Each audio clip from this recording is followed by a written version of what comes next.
नमस्कार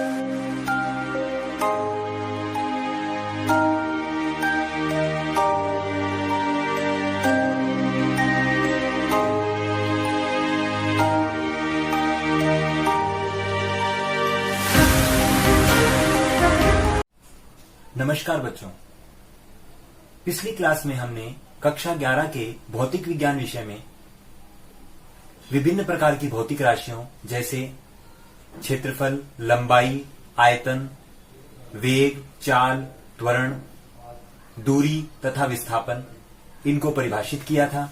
और परिभाषित करने के बाद में हमने देखा था कि यह सदिश है या अदिश, और साथ में उनके मात्रक और विमाओं को भी हमने ज्ञात किया था। इसी क्लास को आगे कंटिन्यू करते हुए हम 7, 8 और अन्य भौतिक राशियों की आज की कक्षा में चर्चा करेंगे, क्योंकि आगे जब हम चैप्टर में कंसल्ट करेंगे तो हमें इन भौतिक राशियों के बारे में पता होना चाहिए कि ये भौतिक राशियां क्या हैं, इनका हमारे डेली लाइफ में क्या यूज है, कैसे हमें इन्हें समझना है और अप्लाई करना है। तो हम सबसे पहले क्या कर रहे हैं, बेसिक के अंदर हम इन भौतिक राशियों की क्या कर रहे हैं, चर्चा कर रहे हैं। आइए शुरू करते हैं। आज की जो अगली भौतिक राशि है वह है बल। बल एक भौतिक राशि है। इसका जो इंग्लिश में हम इसे बोलते हैं फोर्स।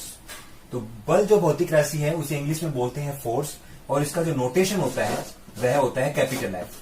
वह होता है कैपिटल एफ। और आपको पता है बल एक सदिश राशि है, तो हम क्या करेंगे, इसके ऊपर वेक्टर लगा देंगे।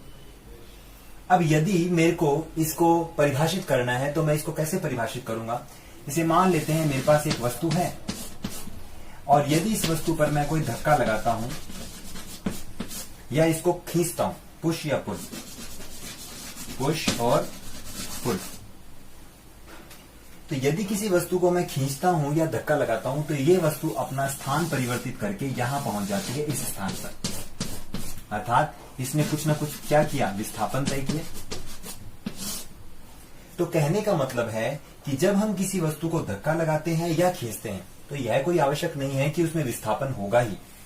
तो धक्का लगाना या खींचने की जो क्रिया है वह क्या कहलाती है, बल कहलाती है। तो बल को हमने परिभाषित कर दिया। इसका इंग्लिश में नेम है फोर्स, और इसका नोटेशन कितना है, कैपिटल एफ, और यह एक ऐसी राशि है, सदिश राशि है। इस प्रकार से हम किसको परिभाषित कर सकते हैं। अब देखते हैं यह सदिश है कि अदिश। तो जिस दिशा में हम क्या करेंगे, क्रिया करेंगे, वस्तु का विस्थापन भी उसी दिशा में होगा। जैसे मैं इस वस्तु को इधर से बल आरोपित करता हूं तो इस वस्तु का विस्थापन इस डायरेक्शन में होगा। इसका मतलब बल एक ऐसी राशि है, सदिश राशि। सेकंड पॉइंट, बल जो है उसका एसआई मात्रक क्या है। तो बल का जो एसआई मात्रक होता है, यहां पर मैं लिख देता हूं एसआई यूनिट। बल की जो एसआई यूनिट है वह होती है न्यूटन। इसको न्यूटन में मापेंगे और इसका नोटेशन कितना होगा, कैपिटल एन। तो बल का जो एसआई मात्रक है वह क्या है, न्यूटन है। ठीक है।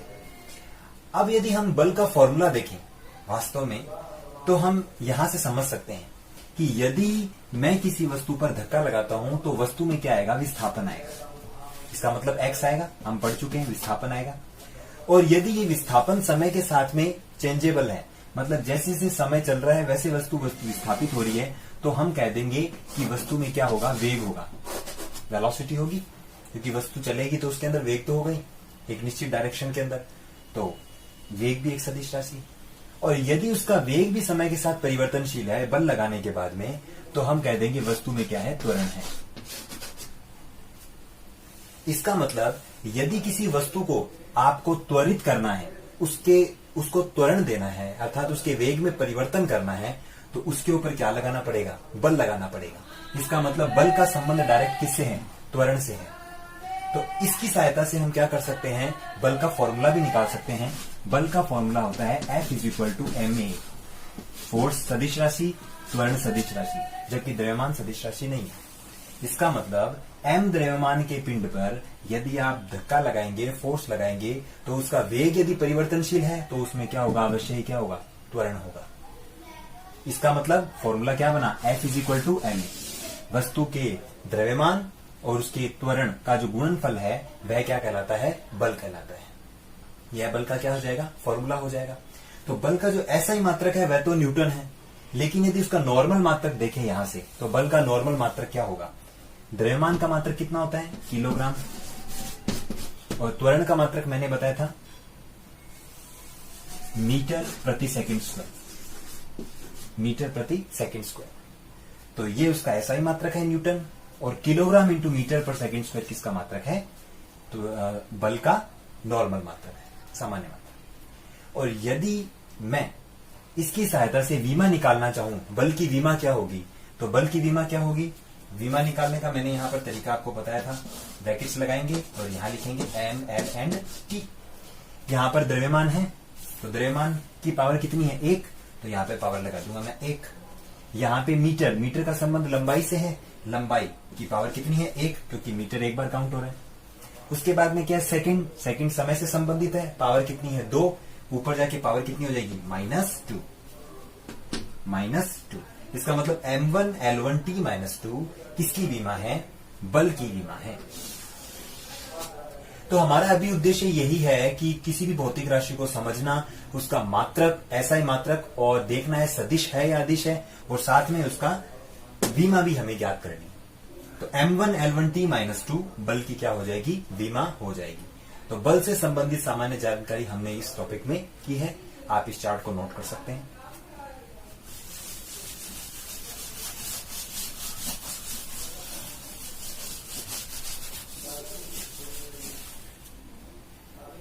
हमारी जो अगली भौतिक राशि है वह है कार्य।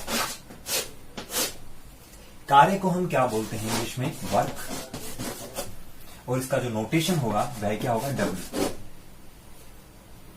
कार्य की कोई डायरेक्शन नहीं होती, दिशा नहीं होती, तो यह एक अदिश राशि है। यह एक अदिश राशि होगी और इसके ऊपर किसी भी प्रकार का वेक्टर नहीं लगाया जाएगा। अब आपको पता है कि कार्य करने के लिए हमें क्या चाहिए? एनर्जी चाहिए, ऊर्जा चाहिए। तो इसका मतलब ऊर्जा का संबंध कार्य से होगा। यदि आपको कार्य का संपादन करवाना है तो अवश्य ही आपके पास ऊर्जा होनी चाहिए। देखिए, अगर मैं इसका फॉर्मूला लिखूं तो W इज इक्वल टू क्या होता है? Force into displacement.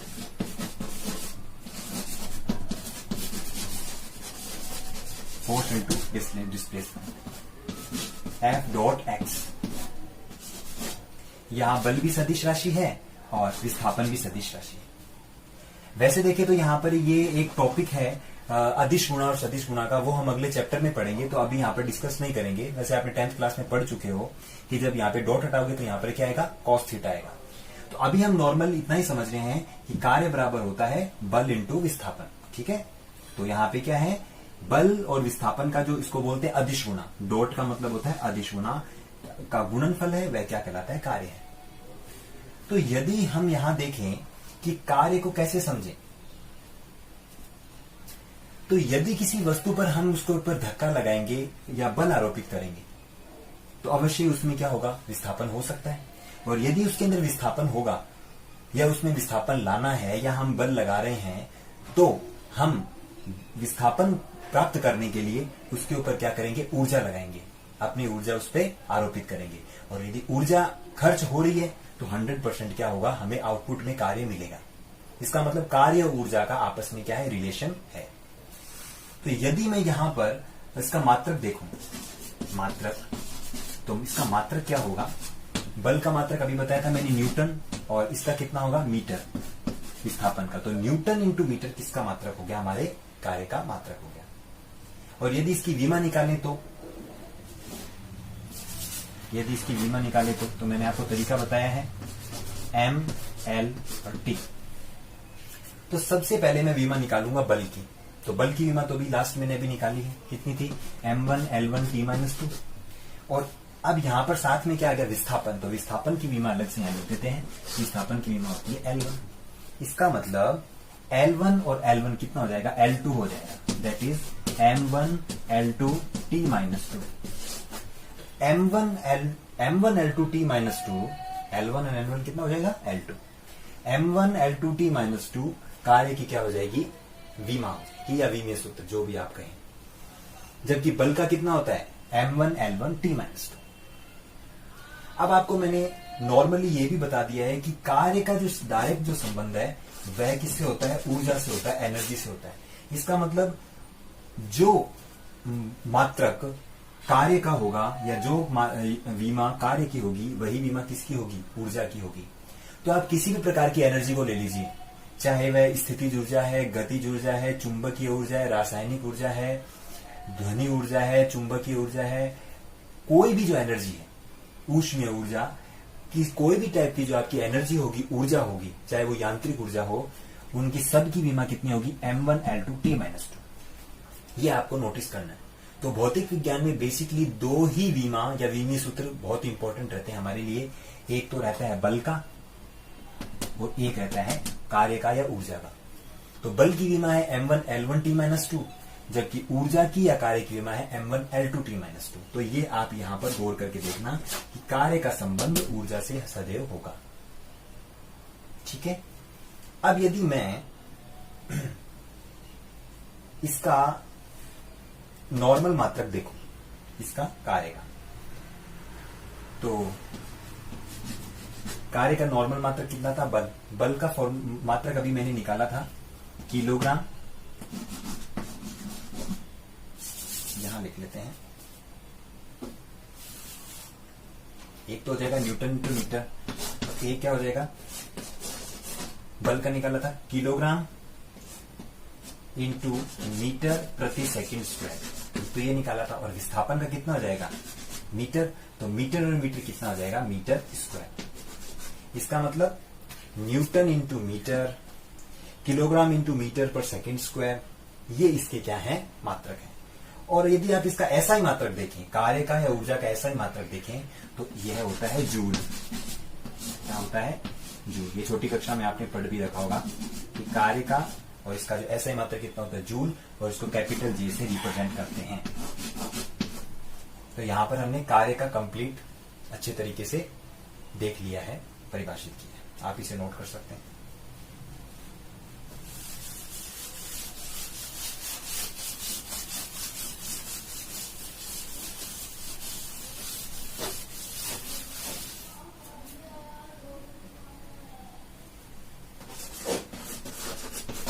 अब हम देख लेते हैं ऊर्जा, एनर्जी। एनर्जी को ई, कैपिटल ई से रिप्रेजेंट करते हैं। एनर्जी की कोई डायरेक्शन नहीं होती, अतः यह कैसी राशि है, अदिश राशि। अदिश राशि। तो यदि हम नॉर्मल परिभाषित करें ऊर्जा क्या है, तो कार्य करने की जो क्षमता है, कार्य करने की क्षमता, उसका संबंध किससे होगा, एनर्जी से होगा। क्योंकि मैंने आपको बताया यदि किसी वस्तु को आप बल आरोपित करोगे और यदि उसमें विस्थापन है और यदि उसमें त्वरण है, तो आपको उसको विस्थापित करने के लिए बल लगाना पड़ेगा और उसके लिए आपको क्या चाहिए, एनर्जी चाहिए। तो कार्य का और एनर्जी का आपस में रिलेशन है। तो कार्य करने की जो क्षमता है उसी को हम क्या बोलते हैं, एनर्जी बोलते हैं। तो बेसिकली नॉर्मली हम कहते हैं जो मैकेनिकल एनर्जी है, यांत्रिक ऊर्जा, यांत्रिक ऊर्जा वो क्या होती है, स्थितिज ऊर्जा और गतिज ऊर्जा का योग होती है। स्थितिज ऊर्जा और गतिज ऊर्जा का योग होती है। स्थितिज ऊर्जा को इंग्लिश में बोलते हैं पोटेंशियल एनर्जी और गतिज ऊर्जा को बोलते हैं काइनेटिक एनर्जी। ये होगी हमारी total energy, T.T, total energy. इसका मतलब टोटल एनर्जी मैकेनिकल या यांत्रिक ऊर्जा वो स्थितिज ऊर्जा और गतिज ऊर्जा का क्या होती है, योग होती है। इसका मतलब एनर्जी कोई भी ले लीजिए आप, यदि आप उसका मात्रक देखेंगे तो ऐसा ही मात्रक कितना होगा, उसका जूल होगा। कोई भी ले लीजिए, चाहे मैकेनिकल ले लो, पोटेंशियल या काइनेटिक ले लीजिए, और यदि आप उसका विमा निकालेंगे तो उसकी विमा कितनी होगी, m1L2 T-2, m1L2 T-2, ये हम डायरेक्ट लिखते हैं। ठीक है। तो यहां पे अदिश राशि है एनर्जी, जूल इसका ऐसा ही मात्रक है, और m1L2 T-2 इसका विमीय सूत्र है। अब यदि देखें कि पोटेंशियल एनर्जी और काइनेटिक एनर्जी क्या है, तो छोटी कक्षा में आपने पढ़ रखा है कि यदि हम किसी ऑब्जेक्ट पर या सिस्टम पर चर्चा कर रहे हैं, अध्ययन कर रहे हैं, तो उसकी स्थिति के कारण, पोजीशन के कारण, तो उसकी स्थिति के कारण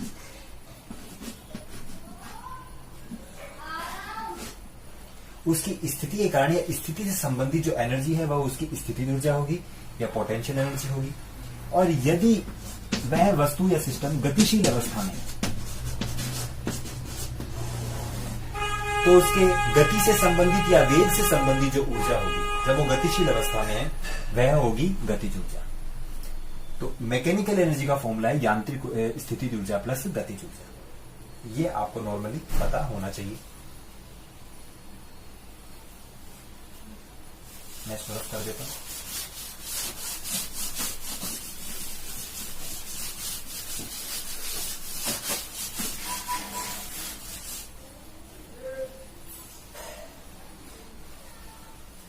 अब हम अगली भौतिक राशि देखते हैं दाब।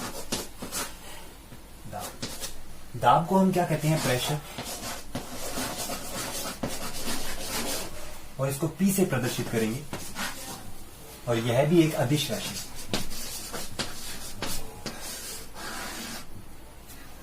इसका मतलब यदि आप किसी वस्तु पर दाब आरोपित कर रहे हैं तो आपके दिमाग में सीधा सीधा ये आ जाएगा कि हम उसके ऊपर क्या आरोपित कर रहे हैं? बल आरोपित कर रहे हैं। लेकिन यहां पर एक कंडीशन है कि यदि किसी, जैसे मान लेते हैं ये पृष्ठ है और यदि मैं इसके ऊपर अभिलंबवत बल लगा रहा हूं इसके परपेंडिकुलर पृष्ठ के, तो पृष्ठ के लंबवत लगने वाला जो बल है वह उसका दाब बन जाता है। दाब और बल में यही डिफरेंस है कि बल किसी भी डायरेक्शन में लग सकता है, जबकि दाब हमेशा क्या लगेगा? पृष्ठ के क्या लगेगा? लंबवत या परपेंडिकुलर लगेगा। तो दाब एक प्रकार का फोर्स है, बल है, लेकिन किसके ऊपर लगा रहे हैं? क्षेत्रफल पर, एकांक क्षेत्रफल पर। तो F/A जो है हमारा प्रेशर का फॉर्मूला हो गया। एकांक क्षेत्रफल पर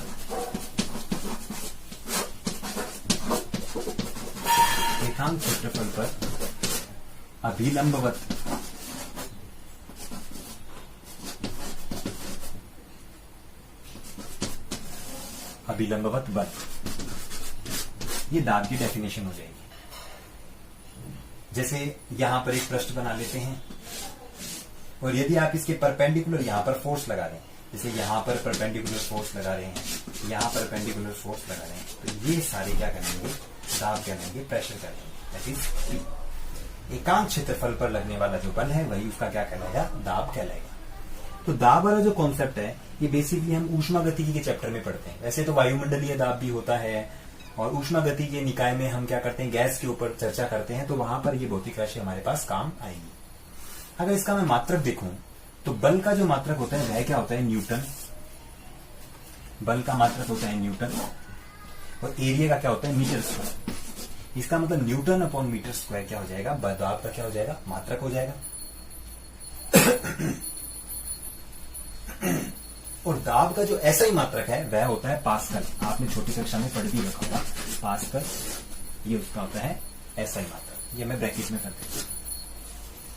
और यदि आपको इसकी वीमा निकालनी है तो वीमा कैसे निकालेंगे? सबसे पहले यहां लिखेंगे MLT, M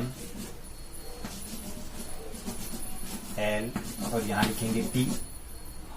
एक तो लिखेंगे बल के लिए और एक लिखेंगे हम एरिया के लिए। अब आपको पता है एरिया की वीमा क्या होती है? L2 होती है, क्योंकि लंबाई इंटू चौड़ाई 2 लेंथ है उसके अंदर, हम पढ़ चुके हैं। और बल की मैंने अभी बताई थी M1 L1 T-2। ये मैंने किसकी बताई थी? बल की। तो यदि मैं इसको T को ऊपर ले जाऊंगा तो T की पावर कितनी आएगी? -2। तो 1 and -2 को आप सॉल्व करके आप प्रेशर की वीमा निकाल सकते हैं। भाई देखिए यहां पर बल है, बल की जो वीमा मैंने बताई थी M1 L1 T-2 और एरिया की वीमा होती है L2।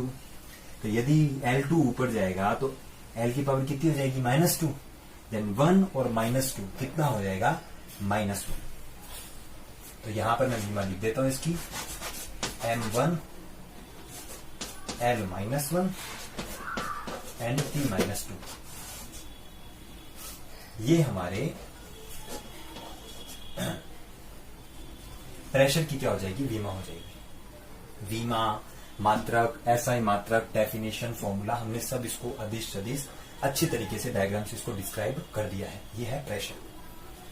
आप इसको नोट कर सकते हैं।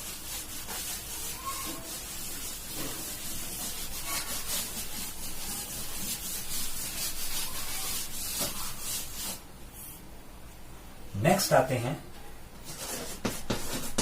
दाब प्रवणता। और यहां ले लेते हैं वेग प्रवणता।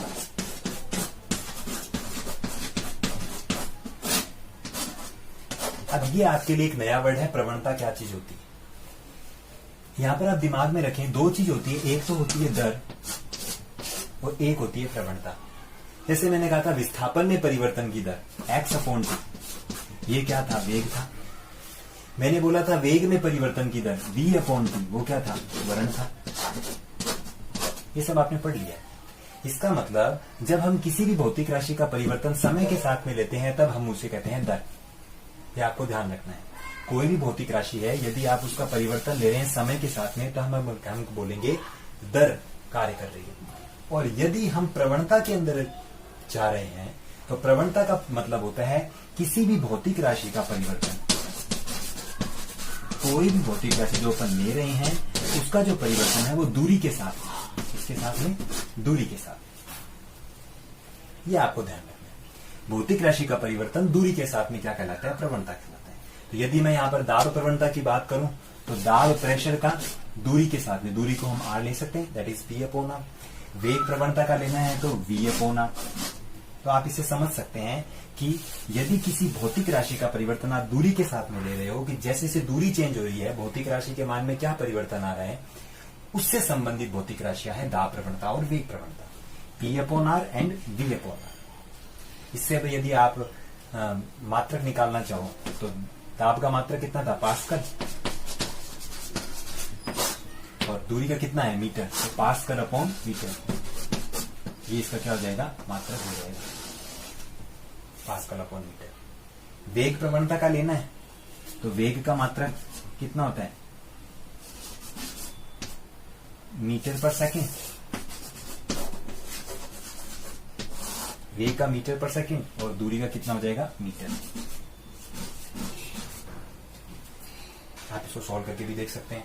अब आप क्या करना, घर पे दाब प्रवणता और वेग प्रवणता की इन सूत्रों से क्या निकालनी है, वीमा निकालनी है। ये आज का आपका होमवर्क रहेगा कि आप दाब प्रवणता और वेग प्रवणता की वीमा इससे फाइंड करिए। ठीक है। आप पास्कल को, प्रेशर को ऐसे भी लिख सकते हैं, कैसे लिख सकते हैं, पास्कल था P/F/A, तो दैट इज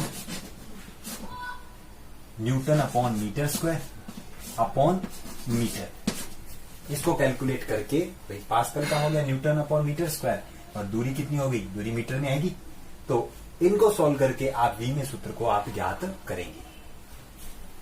मेरा यहां पर उद्देश्य है प्रवणता को समझाना कि प्रवणता क्या चीज है, भौतिक राशि का परिवर्तन दूरी के साथ में। अब यदि मैं थोड़ा सा इसको डिस्क्राइब करूं, प्रवणता को समझूं एग्जाम्पल से कि प्रवणता कैसे समझी जाएगी, तो हम यहां पर वेग प्रवणता को समझ रहे हैं। जैसे मान लेते हैं ये एक नदी है और नदी के अंदर पानी फ्लो हो रहा है। ये नदी का किनारा है, कॉर्नर है, और ये भी किनारा है। तो यदि मैं देखूं तो जो सेंटर वाला जो लाइन है, अगर मैं यहां पर एक लाइन खींचूं तो आप कहेंगे नदी के सेंटर में जो वेलोसिटी है वो क्या होगी, पानी की ज्यादा होगी, उसका वेग ज्यादा होगा, आप देख सकते हैं। और जैसे जैसे आप इससे दूर बढ़ते जाएंगे, इस लाइन से दूर बढ़ते जाएंगे, वेग का मान क्या होता जाएगा, कम होता जाएगा। इस प्रकार से आप इसको वेक्टर से बता सकते हैं।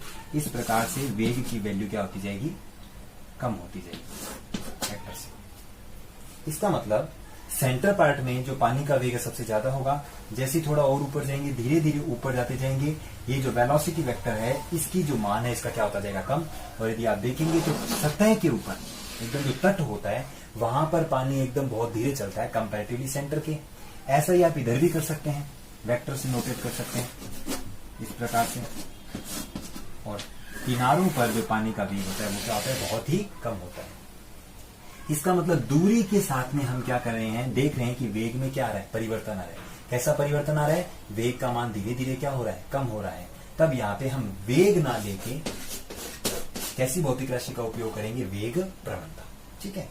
तो भौतिक राशि का परिवर्तन यदि समय के साथ में है तब तो आएगी दर, और भौतिक राशि का परिवर्तन यदि दूरी के साथ में है तब हम कहेंगे कि वो क्या है, प्रवणता।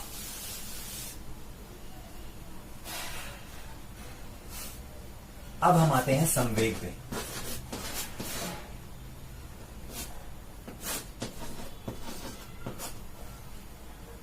नाम से पता चल रहा है संवेग, ऐसे ही भौतिक राशि जिसका संबंध वेग से हो, इसका मतलब कोई भी वस्तु जो v वेग से गतिशील है तो उसके पास एक मोमेंटम होगा। इसको इंग्लिश में क्या बोलते हैं? मोमेंटम। संवेग होगा। इसको भी p से प्रदर्शित करते हैं, लेकिन ये एक सदिश राशि है। p से प्रेशर भी था और p से मोमेंटम भी है, तो p एक सदिश राशि है क्योंकि वेग एक सदिश राशि है, इसलिए संवेग भी क्या एक सदिश राशि होगी। कैसी राशि होगी? सदिश राशि होगी। क्योंकि संवेग का संबंध वेग से है और वेग सदिश है तो संवेग भी क्या होगी? सदिश होगी। इसका मतलब यदि P का मैं फॉर्मूला लिखता हूं तो P का फॉर्मूला होता है P = m × v। द्रव्यमान और वेग का जो गुणनफल है वह हमारे पास क्या होगा? संवेग को परिभाषित करेगा। तो मैं यदि देखूं द्रव्यमान का जो मात्रक है वो कितना होता है? किलोग्राम, और वेग का कितना होता है? मीटर प्रति सेकेंड। इसका मतलब किलोग्राम × मीटर प्रति जो सेकेंड है वह किसका मात्रक हो जाएगा? संवेग का मात्रक हो जाएगा। और यदि मैं इससे वीमा निकालूं तो वीमा कितनी निकलेगी? द्रव्यमान की कितनी हो जाएगी? m1, और यहां लिख लेता हूं mLT। चलो कंप्लीट ही लिख लेते हैं। द्रव्यमान की कितनी हो जाएगी? m1। ये मीटर है, मीटर कितनी हो जाएगी? L1। द्रव्यमान की किलोग्राम का संबंध द्रव्यमान से, द्रव्यमान के लिए m1। मीटर लंबाई, लंबाई की पावर कितनी? 1 L1, और नीचे सेकंड है, ऊपर जाके क्या हो जाएगा? -1, दैट इज t-1। इसका मतलब m1 L1 t-1 संवेग का वीमा है, जबकि किलोग्राम × मीटर पर सेकेंड इसका क्या है? मात्रक है। द्रव्यमान का किलोग्राम और वेग का मीटर प्रति सेकेंड। चूंकि वेग एक सदिश राशि है, किसी भी वस्तु पर बल आरोपित करने पर उसमें विस्थापन होगा तो उसमें वेग होगा, और वेलोसिटी होने से हम उसको बोलेंगे कि वस्तु के पास में क्या है? एक मोमेंटम है, संवेग है। तो द्रव्यमान और वेग का जो गुणनफल है वह हमेशा क्या कहलाएगा? संवेग को परिभाषित करेगा। तो आज की कक्षा में हमने जो 10th और 9th क्लास में, बेसिकली हमारे पास 9th क्लास में ज्यादा थी ये भौतिक राशियां, ये सब आप 9th क्लास में पढ़ चुके हैं। 9वीं क्लास में या 10वीं क्लास में जो छोटी छोटी भौतिक राशियां थी उन्हें हमने क्या किया? परिभाषित किया है, उनका मात्रक देखा है, उनका ऐसा ही मात्रक देखा है, और साथ में उनकी वीमा या वीमे सूत्र को भी हमने देखा है। तो आपको क्या करना है? इन सभी को नोट करना है और इनका चार्ट बनाकर इनके मात्रक और वीमाओं को आपको क्या करना है? याद तो नहीं करना, लेकिन इनके फॉर्मूले याद होने चाहिए। आपको कोई भी भौतिक राशि को समझना आना चाहिए, और उसके बाद में उसका आपका उसका जो सूत्र है वो याद होना चाहिए, क्योंकि सूत्र हो याद होगा तो हम मात्रक निकाल लेंगे, और यदि मात्रक हमारे पास है तो हम उसे वीमा आराम से ज्ञात कर सकते हैं। आगे की कक्षा में हम क्या करेंगे? थोड़ी बहुत भौतिक राशियां और बची हुई हैं, उनको डिस्कस करते हुए आगे की कक्षा में हम क्या करेंगे? इस टॉपिक को क्लोज करके आगे चैप्टर में एंटर